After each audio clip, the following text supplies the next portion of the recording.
الحمد لله رب العالمين والعاقبة للمتقين والصلاة والسلام على سيد الأنبياء والمرسلين وعلى آله وأصحابه أجمعين أما بعد أعوذ بالله من الشيطان الرجيم بسم الله الرحمن الرحيم وإذا سألك عبادي أني فإني قريب أجيب دعوة الداعي إذا دعان صدق اللہ العظیم وصدق رسولہ النبی الکریم الصلاۃ والسلام علیک یا سیدی یا رسول اللہ وعلی آلک واصحابک یا سیدی یا حبیب اللہ الصلاۃ والسلام علیک یا نبی اللہ وعلی آلک واصحابک یا سیدی یا حبیب اللہ۔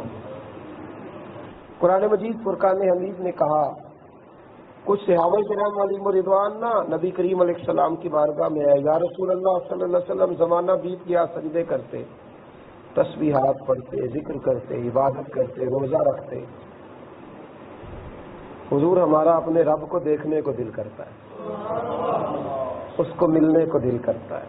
کبھی ہے حقیقت منتظر نظر آ نہ لباس سے مجاز میں، لاکھوں سجدے تڑپ رہے ہیں میری جبین نیاز میں، اور اقبال کہنے لگے تیرے عشق کی انتہا چاہتا ہوں، میری سادگی دیکھ کیا چاہتا ہوں، ذرا سا تو دل ہے مگر شوق اتنا وہی لن ترانی سنا چاہتا ہوں۔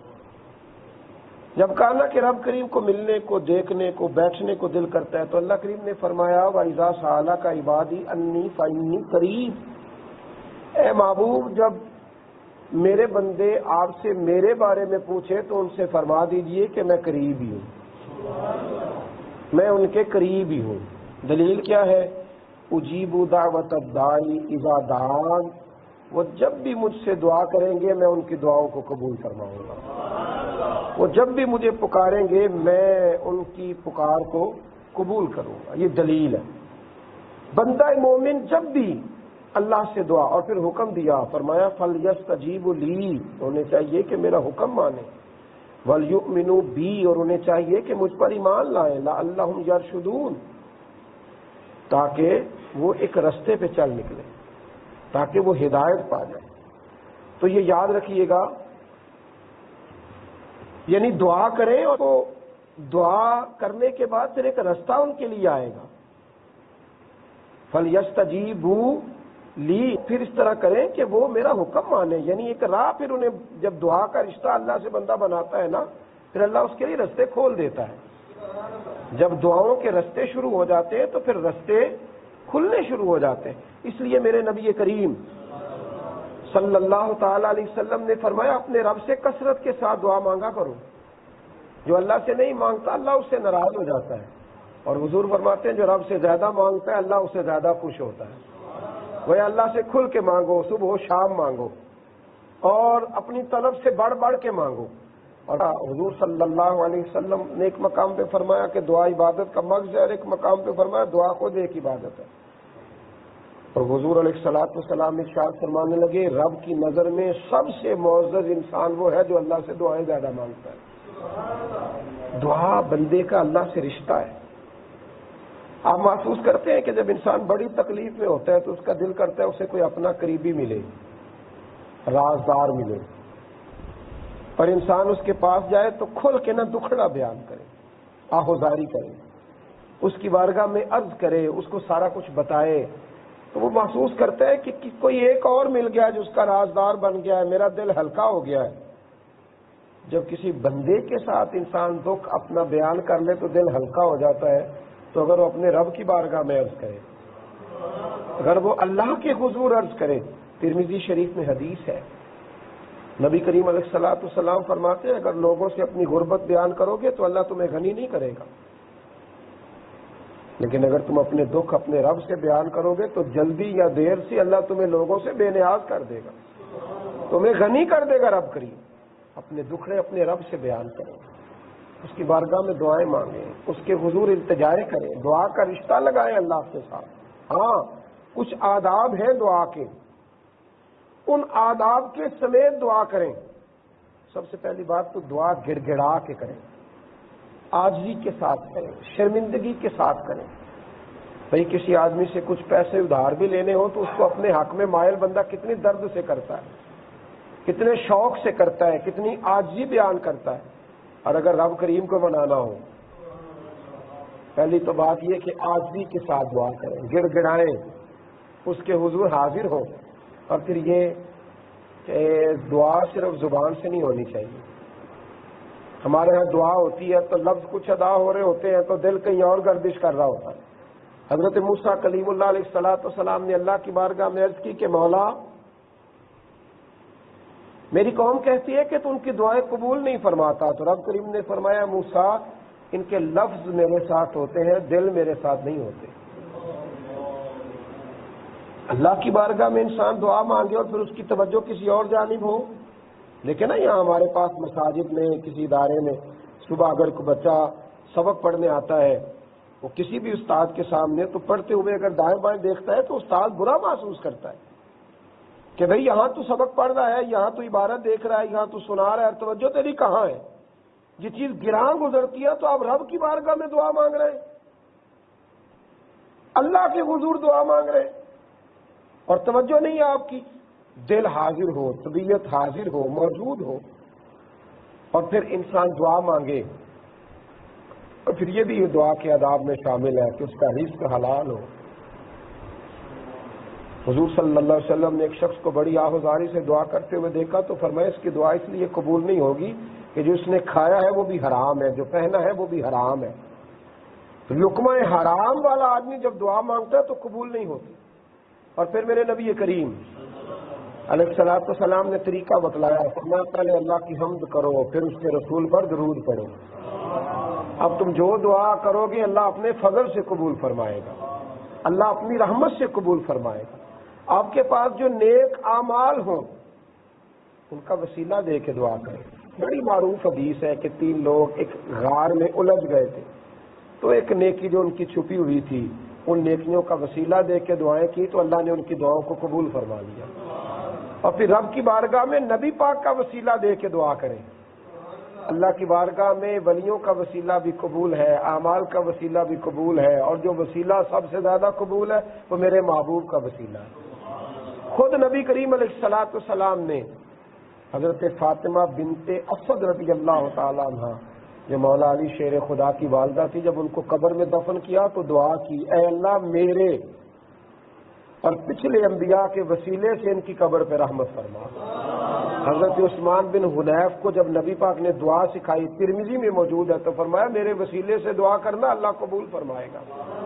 الفاظ دعا میں حضور نے وسیلے کا سبق دیا، تو ان سارے عوامل کو پیش نظر رکھ کے دعا کریں، اور اگر اللہ توفیق دے تو آنکھوں میں کوئی آنسو آ جائے، دل پہ چوٹ لگے اور کوئی 2 آنسو آ جائے، پھر انسان دعا مانگے تو پھر تو رب کریم بڑا ہی راضی ہوتا ہے، پھر تو اللہ بڑا ہی نوازتا ہے۔ اس کی بارگاہ میں دعا کریں، التجا کریں۔ حضور ہمیشہ دعا کرتے، ہر مقام پر دعا کرتے، ہر مقام پر نبی پاک کے ہاتھ اٹھتے، کتنی کتنی دیر حضور دعائیں کرتے رہتے۔ صحابہ کرام فرماتے کبھی اتنے اونچے ہاتھ اٹھاتے حضور کہ ہم حضور کے بغلوں کی سفیدی دیکھتے۔ نبی کریم علیہ الصلوۃ والسلام نے فرمایا غافل دل والے کی دعا اللہ قبول نہیں فرماتا، دعا کریں، اس کی بارگاہ میں حاضری دیں۔ اور بہت سارے ایسے لوگ ہیں کہ جو کسی کی غیر موجودگی میں اس کے لیے دعا کرتے ہیں، اس پہ کرم ہو رہا ہوتا ہے پر اسے پتہ ہی نہیں ہوتا یہ کس کی برکت سے ہو رہا ہے۔ میرے رسول پاک علیہ السلام نے فرمایا جب تم اپنے بھائی کی غیر موجودگی میں اس کے لیے دعا کرتا ہے، اس کی غیر موجودگی میں جب تو اس کے لیے دعا کرتا ہے تو اللہ تعالیٰ تیری پشت پر فرشتہ کھڑا کر دیتا ہے جو تیری دعا پر آمین کہتا ہے، اور یہ بھی کہتا ہے کہ اے اللہ جو یہ اپنے بھائی کے لیے مانگ رہا ہے نا پہلے اسے عطا فرما۔ تو دعا اگر آپ کسی کی غیر موجودگی میں مانگتے ہیں اور کسی سے دعا کراتے ہیں، یہ بھی میرے محبوب کا طریقہ ہے، دعا کریں بھی اور دعا کرائیں بھی۔ حضرت عمر فاروق رضی اللہ تعالیٰ عنہ فرماتے ہیں مجھے وہ وقت نہیں بھولتا جب میں نے نبی کریم علیہ السلام سے اجازت طلب کی تھی کہ یا رسول اللہ میں عمرے کے لیے جانا چاہتا ہوں، تو حضور نے فرمایا جاؤ، اور پھر ایک جملہ حضور نے کہا مجھے کبھی نہیں بھولا، حضور نے فرمایا عمر میرے بھائی ہمیں بھی اپنی دعاؤں میں یاد کر دو۔ فرماتے قربان جاؤں میں، رو پڑا حضور میں اور آپ کے لیے دعا کروں تو وہ امیر حرم، میں فقیر بے نوا، تو کجا من کجا، دعا کرائیں بھی کسی سے کہیں کہ وہ دو جملے دعا کے کہہ دے۔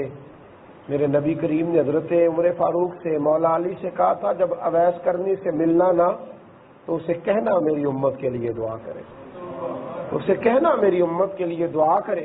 حضور نے دعائیں کرائیں، حضور کو حاجت نہ تھی پر ہماری تربیت کے لیے کرائیں، ہماری تربیت کے لیے کرائیں۔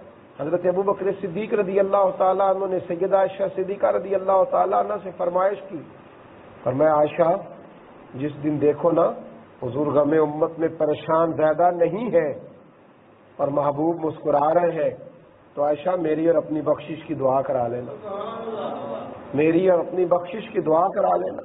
تو نبی پاک سے دعا کرانا، نبی کریم علیہ الصلوۃ والسلام نے صحابہ کو سکھایا تھا کسی سے دعا کرانا تو وہ دعائیں کرایا کرتے تھے۔ ایک ہوتا ہے دعا کرنا، ایک ہے دعا دینا، ایک ہے دعا کرانا، اور ایک ہے بندہ کام ایسا کرے کہ اس کے لیے دعا نکل جائے، خود بخود کوئی دعا دے دے، یہ بھی بڑا ہی کمال ہے۔ حضرت عثمان غنی رضی اللہ تعالیٰ نے دیکھا کہ حضور پر بظاہر بار بار حضور اعلان فرما رہے ہیں، بظاہر کہہ رہے ہیں لاؤ چندہ دو، بار بار ایک جنگ پر، تو نبی کریم علیہ الصلوۃ والسلام کے بار بار اعلان کرنے پر حضرت سیدنا عثمان غنی بھی بار بار ہی دیتے رہے، اللہ کے راستے میں بار بار دیتے رہے۔ فرماتے ہیں جب میں بار بار دیتا رہا نا تو حضور نے ایک دعا دی، وہ دعا مجھے دنیا اور ما فیہا سے پیاری ہے۔ اللہ کے رسول نے فرمایا اے اللہ میں عثمان سے راضی ہوں، تو بھی اس سے راضی ہو جا۔ حضور نے دعا دی، فرماتے میں دنیا اور ما فیہا سے میرے لیے بہتر۔ کچھ کام آج بھی ہمیں نبی پاک کی دعا مل سکتی ہے۔ حضور نے دعا دی تھی اے اللہ جو میری حدیثیں یاد کر کے آگے پہنچائے اس کے چہرے کو ہمیشہ تر و تازہ رکھنا۔ آج بھی دعائیں لے سکتے ہیں، محبوب کی دعائیں آج بھی ہمارے حق میں موجود ہیں۔ میرے رسول کریم علیہ السلام نے کہا اللہ کی بارگاہ میں دعا مانگو، گڑ گڑا کے مانگو، اور فرمایا رب حیا والا ہے۔ یا رسول اللہ کیا مانا؟ فرمایا وہ حیا والا، جب اس کا بندہ ہاتھ پھیلاتا ہے تو وہ کہتا ہے مجھے حیا آتی ہے، اس نے اتنے بڑے مالک کی بارگاہ میں بڑا جان کر ہاتھ پھیلائے ہیں تو خالی لوٹا دوں، اسے حیا آتی ہے، جب ہاتھ پھیلاتے ہو تو جھولی بھر کے عطا کرتا ہے۔ نبی کریم علیہ السلام اللہ سے مانگنے کا حکم دیتے اور نبی پاک صلی اللہ تعالی علیہ وسلم ہمیں یہ رستہ دکھاتے کہ ہمیں رب کریم سے مانگنا چاہیے۔ ایک درویش تھے، ان سے کسی نے کہا بابا جی آپ کو دعا میں بڑی دلچسپی ہے اور بڑے شوق سے مانگتے ہیں تو کہاں سے سیکھا؟ فرمانے لگے اپنی بیوی سے سیکھا ہے، دعا مانگنے کا طریقہ اپنی بیوی سے سیکھا۔ کہ حضرت صاحب بیوی سے؟ فرمایا ہاں جناب کیسے؟ فرمانے لگے میری بیوی کو کچھ پیسوں کی ضرورت تھی، میں سفید پوش آدمی ہوں، زیادہ رقم نہیں رکھتا۔ ایک دن اس نے کہا کہ وہ فلاں چیز کی ضرورت ہے، کچھ پیسے چاہیے تھے، میں نے اس سے کہا کہ ابھی میرے پاس موجود نہیں ہے، کچھ دنوں میں دیتا ہوں۔ اس نے پھر یاد کرایا ایک دو دن کے بعد، صاحب آپ کو ایک کام کہا تھا، کچھ پیسے چاہیے تھے تو دے دیجئے، فلاں ضرورت ہے، تو میں نے کہا ابھی نہیں آئے، آتے ہیں تو دیتا ہوں۔ کہتے ہیں عورتوں کا مزاج ہوتا ہے نا، 3-4 دنوں کے بعد پھر اس نے یاد کرایا، وہ ایک گزارش کی تھی تو کہتے مجھے برا لگا، میں نے ڈانٹ دیا۔ میں نے کہا کیا تو روز مجھے یاد کراتی رہتی ہے، مجھے پتا ہے دینے آتے ہیں کہیں سے تو دیتا ہوں، تو میں نے ڈانٹا تو رو پڑی۔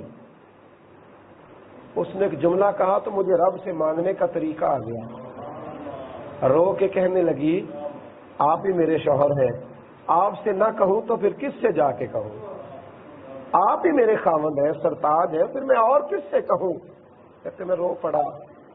کہنے لگی آپ کو کیا ہوا؟ تو میں نے کہا میں بھی جب کہوں گا نا تو ہی میرا رب ہے، اللہ میں دکھی ہو گیا ہوں، میں کمزور ہو گیا ہوں، اللہ دنیا کا ستایا ہوا ہوں، تب پیچھے رہ گیا ہوں، کہ اللہ تو ہی رب ہے، تجھ سے نہ کہوں تو پھر کس سے جا کے کہوں، کس کی بارگاہ میں عرض کروں جب میں کہوں گا کہ تو ہی میرا رب ہے۔